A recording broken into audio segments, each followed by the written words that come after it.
Sean approached me to talk about a forthcoming chapter that I've got in the book Pracademics in Criminal Justice with Di Turgos and Victoria Knight.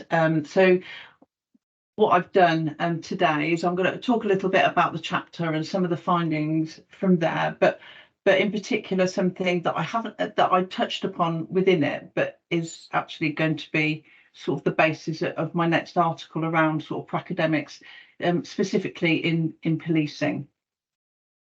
So I come actually from a probation background, and I sort of got into teaching around sort of 2009, 2010, where I was asked to do guest lectures, specifically around public protection and risk assessment, because that's what I did. That was my expertise.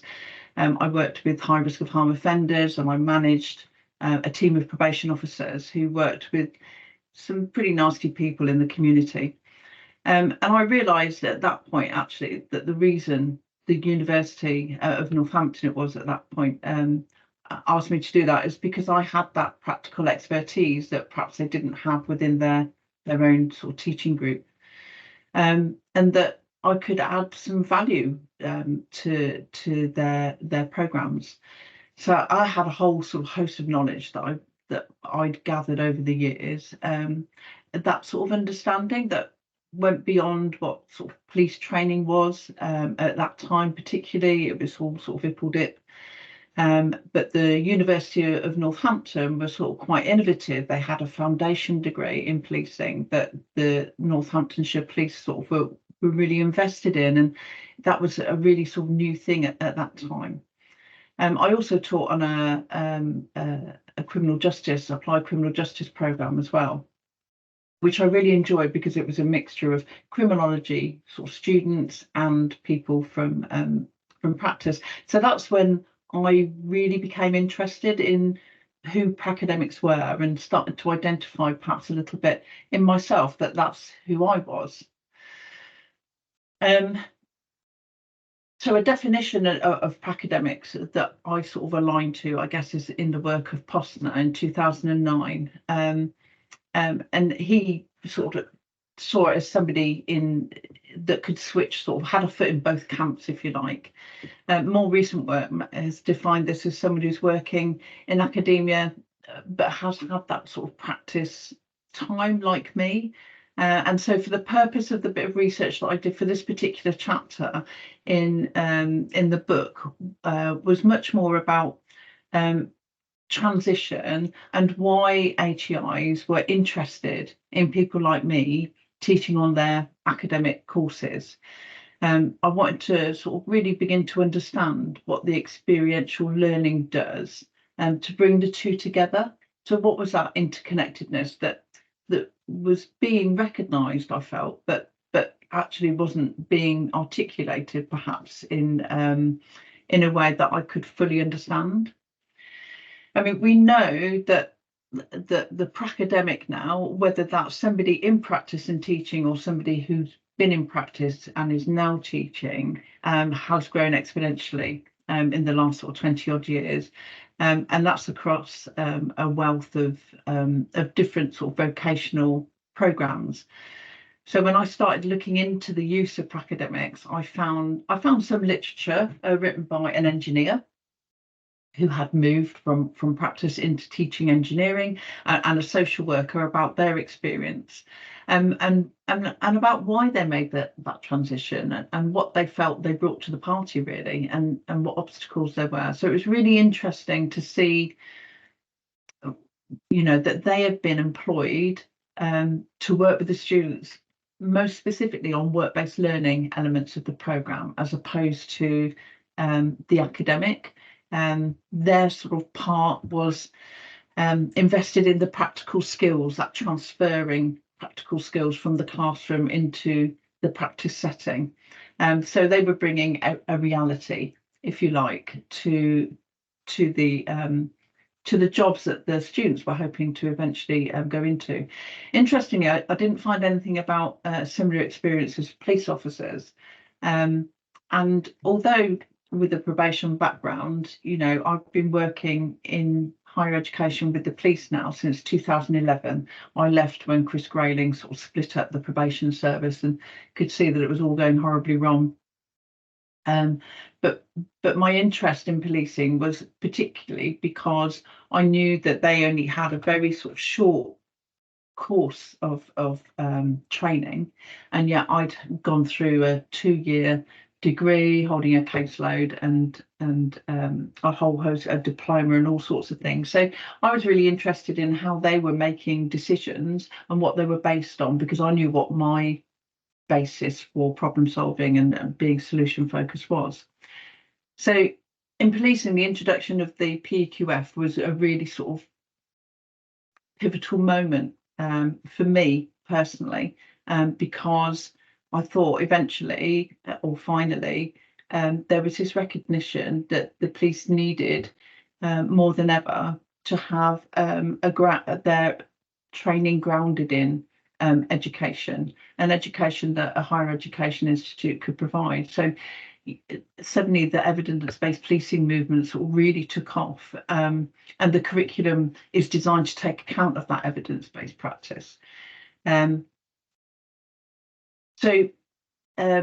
Something that long-serving officers never had before, or had to gain over sort of years, suddenly now we have recruits coming in, and over 2 or 3 years in an accredited program, they're now gaining a lot more knowledge and understanding about why they do things the way that they do, and how research can inform new ways of doing things.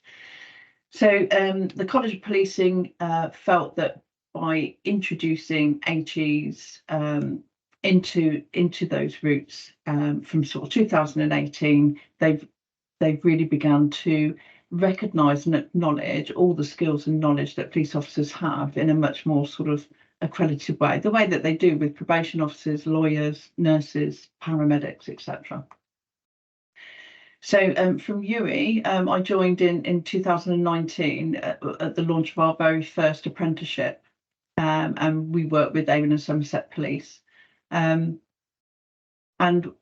what I've always been very keen to do is to make sure that in employing people to deliver the programme, that it wasn't just police that I was drawing from. Obviously, the police Pracademic has a lot to bring, and that's what I'm going to talk about shortly. But I wanted to have a broad scope of people within the team, because everybody brings different perspectives and different skill sets. So when the opportunity came up to write this chapter in the book, that was a really sort of key moment for me, because I wanted to explore why are higher education institutions hiring people specifically from the police? If not, why not? And if they do, why are they?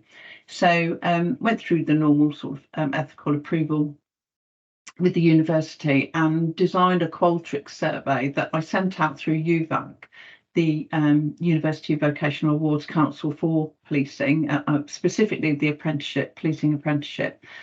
And asked, so these are the sort of programme leaders, if you like, with HEIs who deliver on the police apprenticeship, asking them a series of questions about who they've recruited,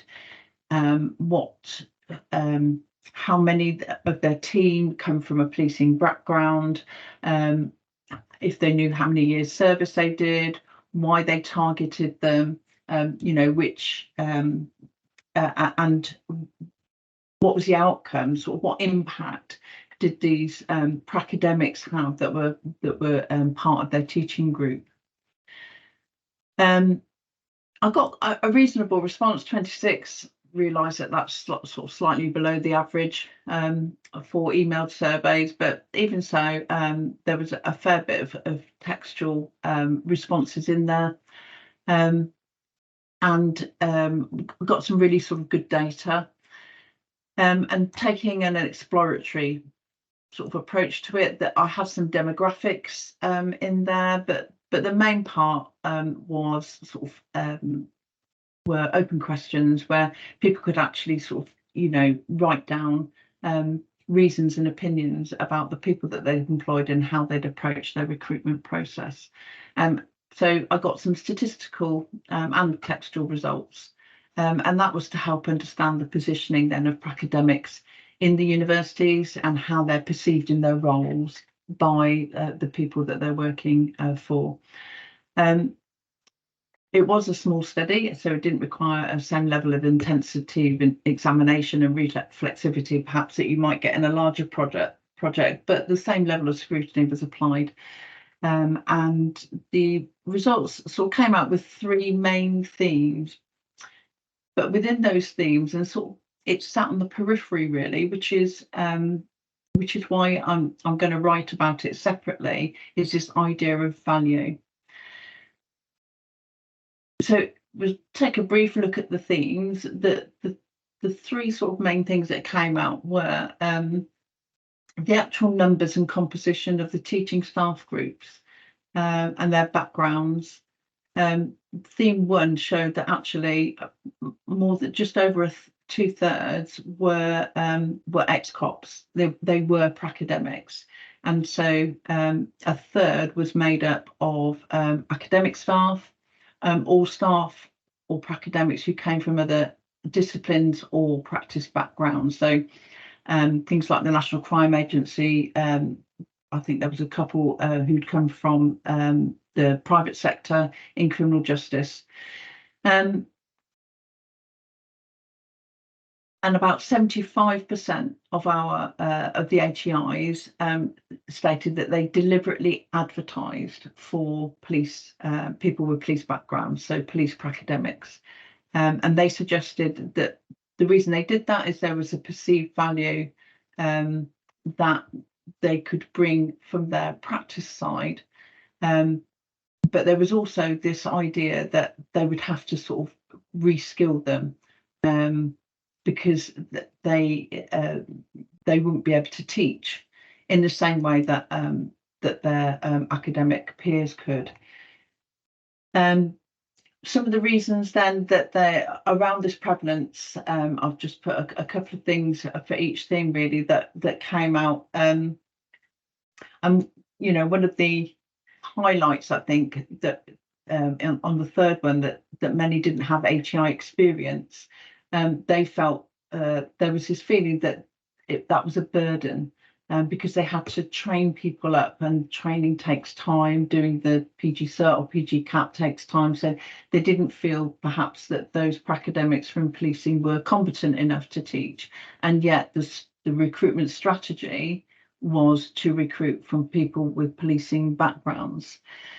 There also was this feeling that that although they had purposely recruited people from these backgrounds, that because there were so many academics that they didn't feel that there was a suitably enough qualified sort of academics with the conceptual knowledge to give the students the right inputs that they needed. So they were missing out on that higher education side of the business. So it was quite mixed, although we can, you know, it was clear that a significant portion of the staff groups were police pracademics. Actually, there was this feeling that, well, although we're employing them and we're targeting them, actually, are they the right people to do the job?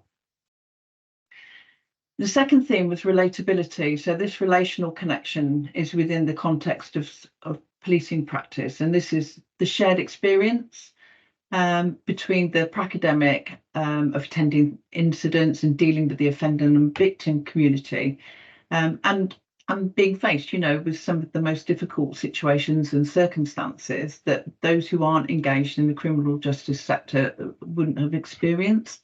But having that connection with the student officer, it is part of this relatability.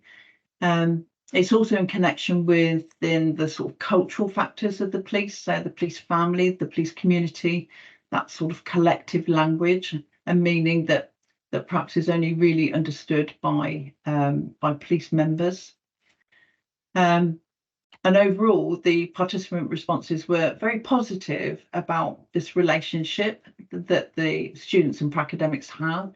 The general feeling appeared to show that the students and pracademics, their professional experiences resulted in them in having this understanding between them, an understanding that couldn't be replicated with other members of the staff group. An understanding as well that could also involve cultural understandings. However, they didn't relate that to teaching ability, and they did question sort of the methodologies of Pracademics in their teaching and delivery style. So we often hear the police refer to the police family, a family of shared understandings and often, you know, traumatic experiences that they can endure on a day-to-day basis. And in that context, then police Pracademics are able to relate to the student officers. And this is very much a reciprocal relationship, and a relationship that bonds them in a way that perhaps, you know, that I couldn't bond with some of our students. And because of that, then some of the academic staff point of view was that it can be quite isolating for some of them, for those who particularly were not police. There was some feedback that sometimes there was a feeling that students only wanted ex-police to teach them.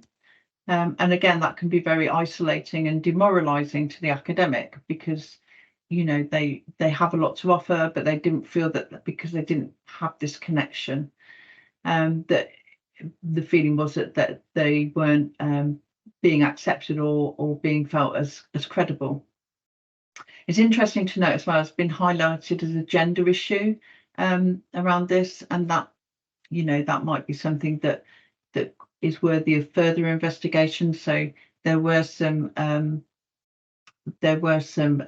comments from some of the female participants to say that they'd had that feedback from student officers could be quite harsh, particularly towards those sort of female academics, as opposed to male.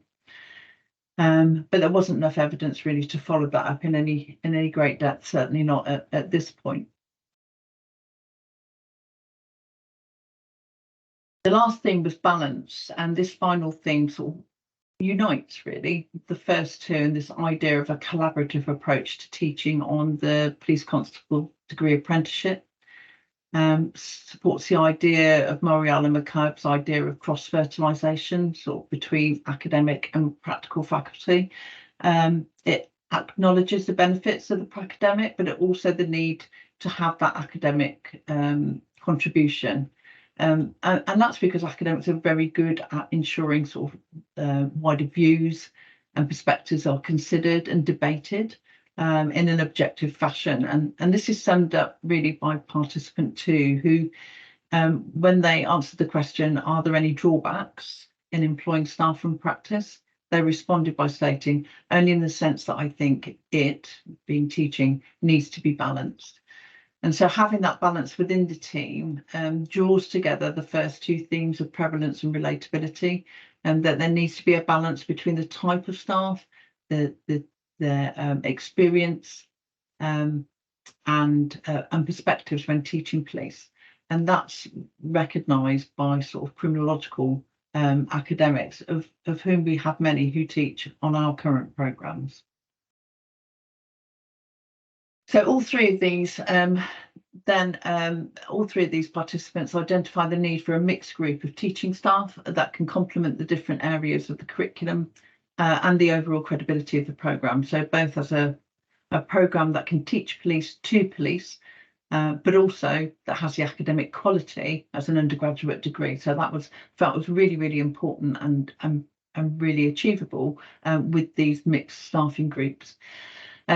This is especially important as there were underlying concerns with how the programme is perceived by many within the police service.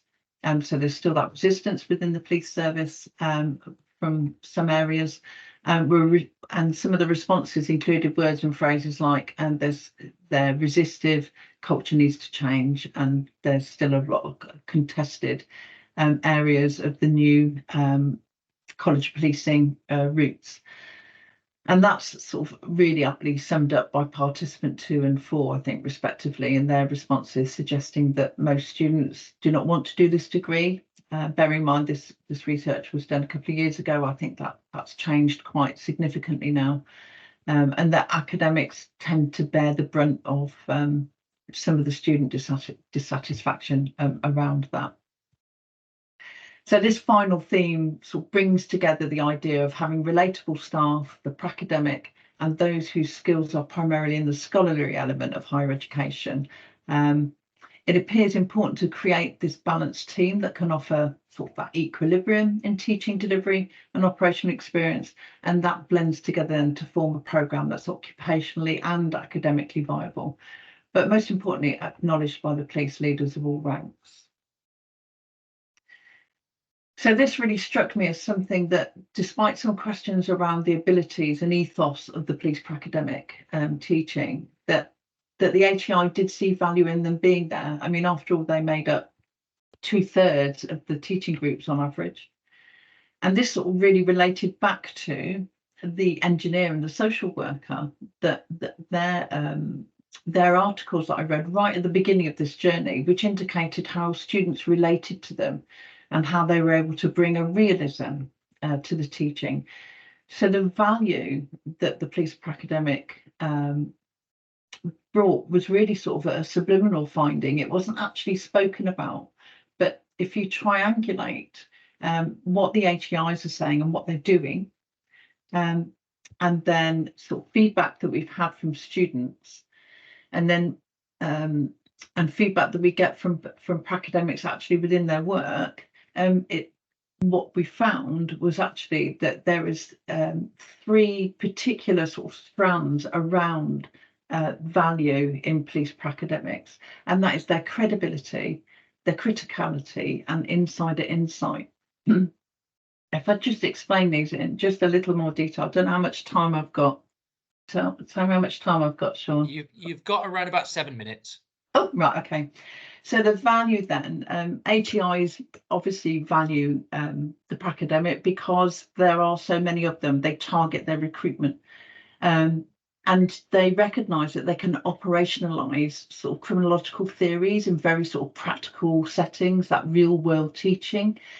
The criticality comes in around that they have this insight into the critical thinking that is needed within the policing role, within that policing function.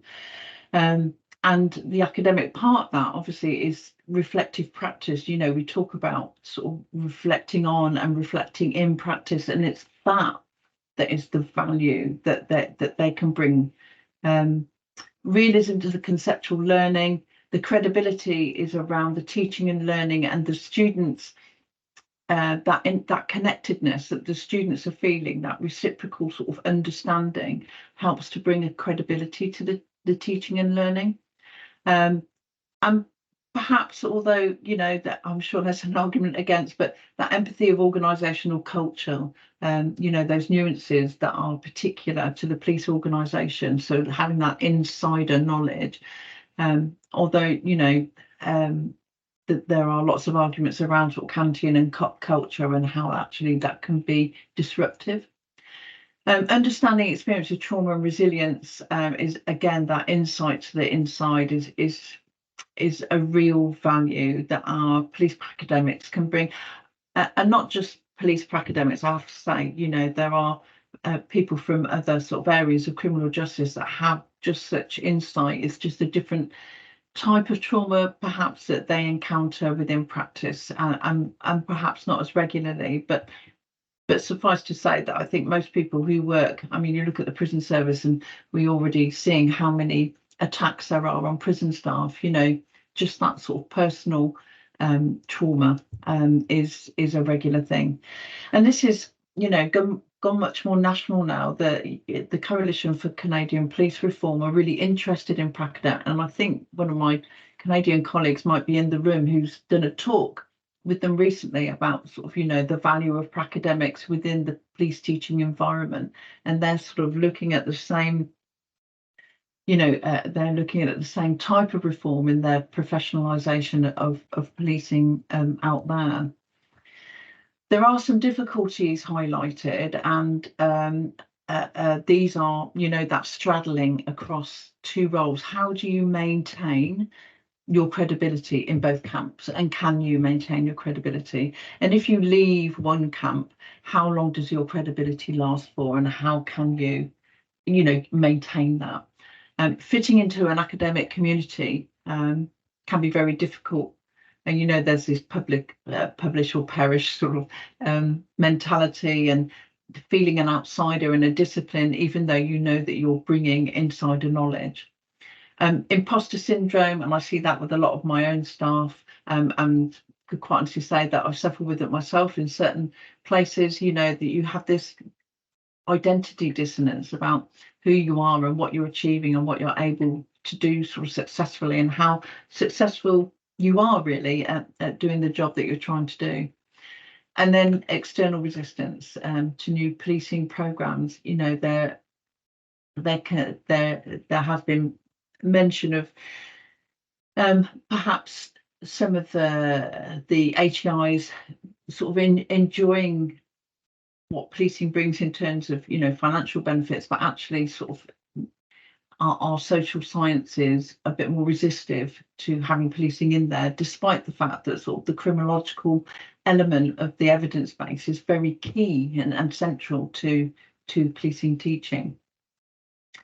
So taking this forward a little bit more with a colleague, so we've done some research that we'll be drawing together about exploring that journey of transition for the police academic into academia. You know, so I can finally sort of triangulate this value properly, having the student, having the employer, and then the Pracademic themselves. What value do they think that they bring to the party? And that's what I hope to be able to put together in a piece of writing at some point in the very near future, to highlight that value that police Pracademics bring.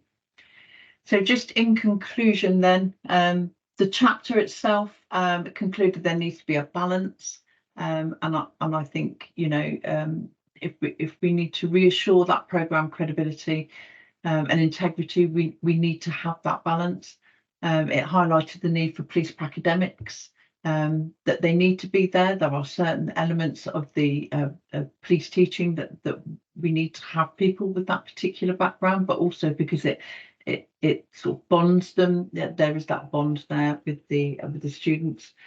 The value then is something that really sort of working on now is around that credibility, that ability to be able to critically practice, and that insider sort of insight.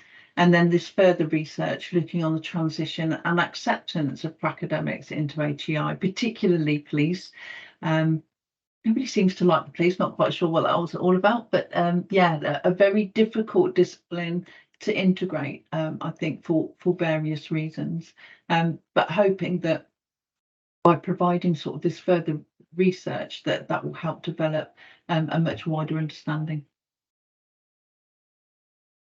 So thank you very much. And I'm sure if you've got any questions, you will ask. Thanks very much, Sean.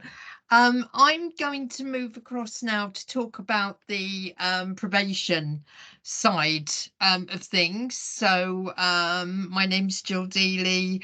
I teach currently at the University of Portsmouth. More about that a bit later. So what I'm going to talk about just a bit about the value of the Pracademic. Fortunately, I saw Anne's slides in advance, so there's very little overlap in what I'm going to say. So hopefully you'll find my contribution valuable. So the value of the Pracademic. I'm going to talk about my personal experience. So there's going to be quite a lot of reflection in the first half of the talk, as I talk about my experience as a practitioner and then as a Pracademic. And I'm then going to talk a bit about some of my research that I started when I was completing my PhD, and I'm revisiting now. So I'll be talking about that, and then obviously questions and discussion at the end. And I recently found an absolutely fascinating book, actually a new book about pracademics and pracademia. And I really liked this quote. And I've put in italics and bold some of the points that I thought were really fascinating about this quote. So we've got here that lecturers with first-hand practitioner experience are widely considered to have authority about their subject and their material that they teach. And they'll also be trusted, but they'll also be expected to get it right. So there's a certain amount of pressure goes on there. There's the issue that they may have completed a professional qualification. I certainly have. And so they've got, that's often on top of doing a previous academic undergraduate degree, as I have done. But again, it kind of gives hopefully that academic gravitas, if you like, that kind of knowledge of theory.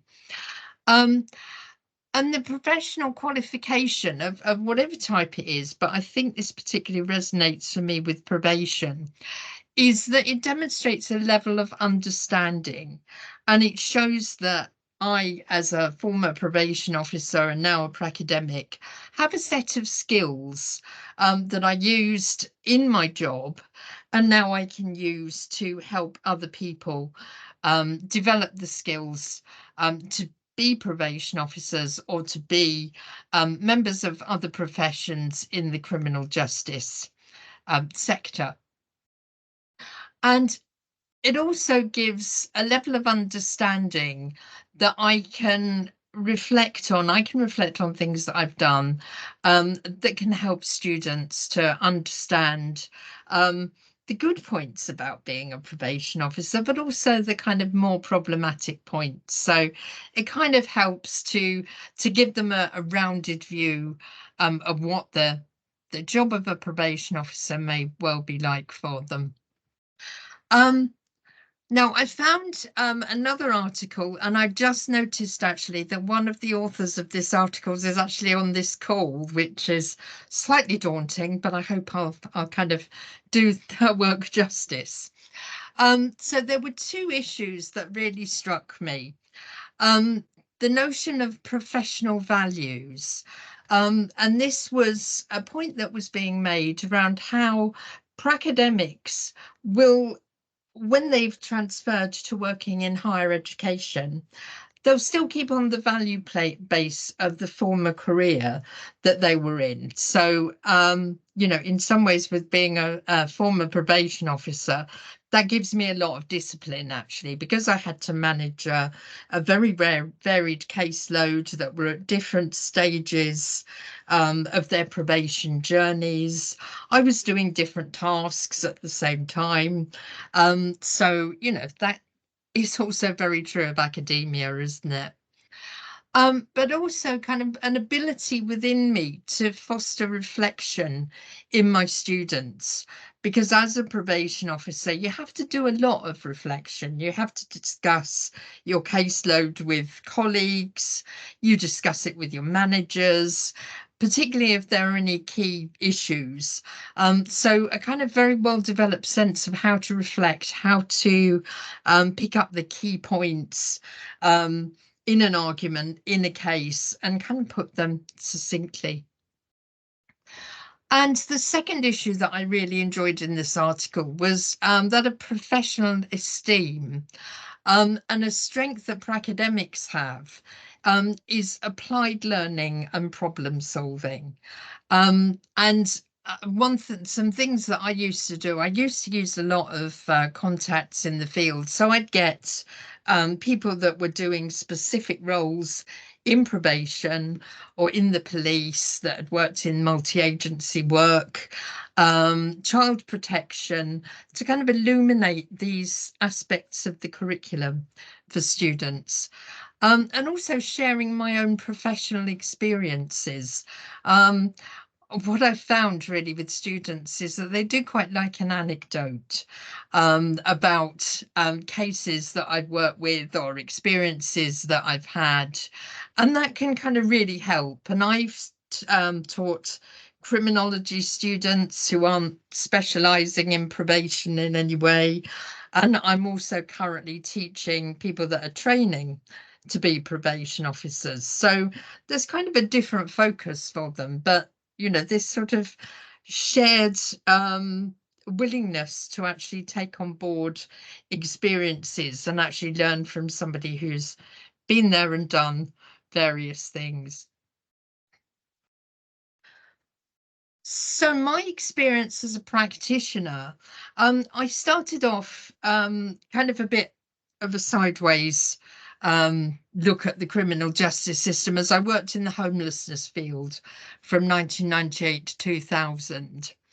And then that led me to join the probation service in 2001, firstly as an education, training and employment officer. And I then went on to do probation training and qualified in 2004 with something called a diploma in probation studies. There's been quite a bit of change in probation training, which I'll talk about later. And through my career in probation, I worked in community office, I worked in offender management units in prisons. I did lots of court work as a court duty officer and preparing pre-sentence reports. So I was lucky to have a very varied time in probation and a lot of experience that I can share.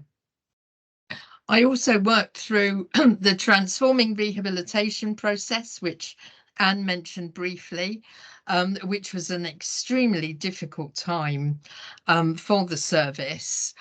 And I also subsequently to that worked with the Ministry of Justice, looking at different areas of probation policy.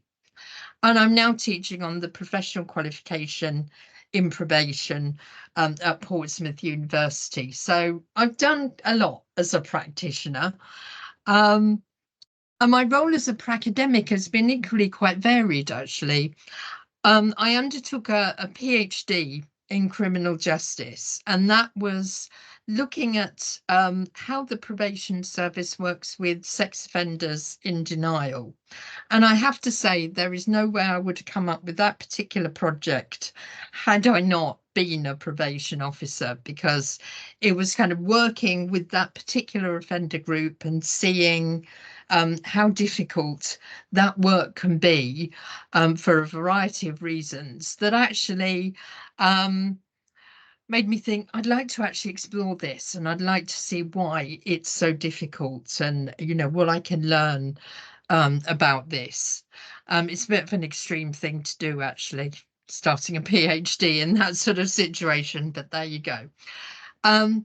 So I then became a lecturer in criminology, and I worked actually on a wide range of modules. They weren't just probation focused, but I could bring skills to bear in terms of working with victims, looking at the psychology of offending behaviour, as well as the more probation orientated side of things.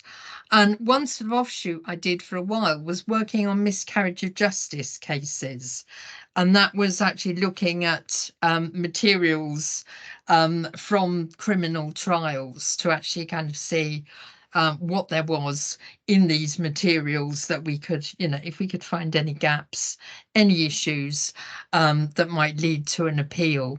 And again, my probation experience was actually invaluable to that, because, I was kind of used to being in a court environment and understood the court language to help students understand court transcripts and police interview transcripts and different types of evidence. Then the probation focus modules for people that weren't necessarily going to join probation but had an interest in it, and then obviously now as people that are actually training to be probation officers. So I've had quite a variety as a pracademic. And in terms of how my work as a probation officer has informed and supported my academic work, kind of differently from the police side of things, probation training has had a long history of academic learning. Initially, probation training was linked to social work and was a strand of the CQSW qualification. But a growing focus on risk and debates in the 80s and 90s led to a new qualification being developed in 1998, the Diploma in Probation Studies, which was what I took. And this included a degree in community justice studies and also an MVQ level 4. So it was a very rigorous qualification. But a criminology degree wasn't then a prerequisite. So, you know, everybody came in with different degrees and different experience. And that kind of led to quite an interesting melting pot, really. But the training's now changed to what we call the PQIP, the Professional Qualification in Probation. My diploma was 2 years. Everybody did 2 years. But these days, the length of training is actually differentiated depending on what experience people have. And they have to have a criminology degree. But depending on what modules they've studied, they might be doing more or less academic work during their professional training. So there's a very strong academic culture in probation. And examples of doing the job, as I've touched upon, often provide invaluable teaching material. I've mentioned my anecdotes, I'm very good at those, but also preparing case studies for the students to look at and learn from. Generally, they're kind of only loosely based on people that I work with. We will, of course, talk about particular serious further offence cases that are well documented in the media. But in terms of my kind of less formal case studies, they'll just be a kind of just a sort of example based on different characteristics and different types of offenders that I've worked with. And also, again, Anne was talking about this understanding and empathy of how it is to work in the field. So, you know, the difficulties that are faced by professionals in probation, but throughout the criminal justice system, really, but also the fascination of working in the field, because it is fascinating actually working with very difficult, complex people. It can be incredibly rewarding. So, you know, there's two sides. So I'm going to talk briefly about some research that I completed and started actually during my PhD. And that was around how probation works with sex offenders in denial. And as I said earlier, I chose this because I found them a particularly difficult group to get to grips with, and knew I wasn't alone in that. There's kind of lots of denial, lots of minimization for various reasons around sex offending. Some are very obvious and they're around the shame and guilt and wanting to protect a social identity and relationships with families and friends. But there's also a sort of complexity to how denial in sex offending work, which I haven't got time to talk about here, but made for fascinating research. And one thing that rather surprised me was access issues that also apply to Pracademics. So because gaining access to carrying out research with offenders within the system is very, very hard. That really kind of didn't feel like an option. There's also access issues in actually working with staff and trainees as well. So a lot had to be navigated. And it ended up really with being a PhD that encompassed several small-scale research projects with trainees and with qualified staff. But I actually think it became more interesting because of that variety. So one particular strand looked at trainees and their experience and attitudes in working with sex offenders and their concerns too. So in the PhD, this was research that was carried out in 2011. So pre-transforming rehabilitation, which was 2014. So there was kind of some relative stability in the probation service at the time that I carried out this research. And I also want now to revisit this study, looking at trainees now, given the changes in the probation service since 2011. And it's kind of early days with this research, so I will talk a bit about it, but it's kind of, at the moment, it's just sort of remarks that have been made by different trainees that I've spoken to in the course of them doing their qualification, but there will be more formal research happening soon. So just to give you this bit of a contrast, in 2011, a big concerns of the trainees, trainees in 2011 were still fortunate enough to have protected caseloads, very protected caseloads. I was a trainee in Hampshire and absolutely didn't do any work with people convicted of sexual offending before qualification. But that kind of led to some anxiety and concern because, the trainees were very much feeling, I might qualify and go and work in a multi-agency public protection team and kind of suddenly have to be given sex offender cases and not know what to do with them, not have been sufficiently trained or have developed enough understanding. So they were the key concerns then, or at least two of them. And now, sort of 2024, we're finding that people in training are more likely to be working on cases involving sex offending. And some of that's around a lack of staffing concerns. But I'm also working with a group of people that probation service officers who they're unqualified probation workers who are now doing the training, and they will probably have some of these cases on their caseload, and those that do are kind of feeling this tendency that there's a lack of qualified staff to support them, and that really brings up an issue actually around the probation service and how stretched it is at the moment in terms of staffing and support.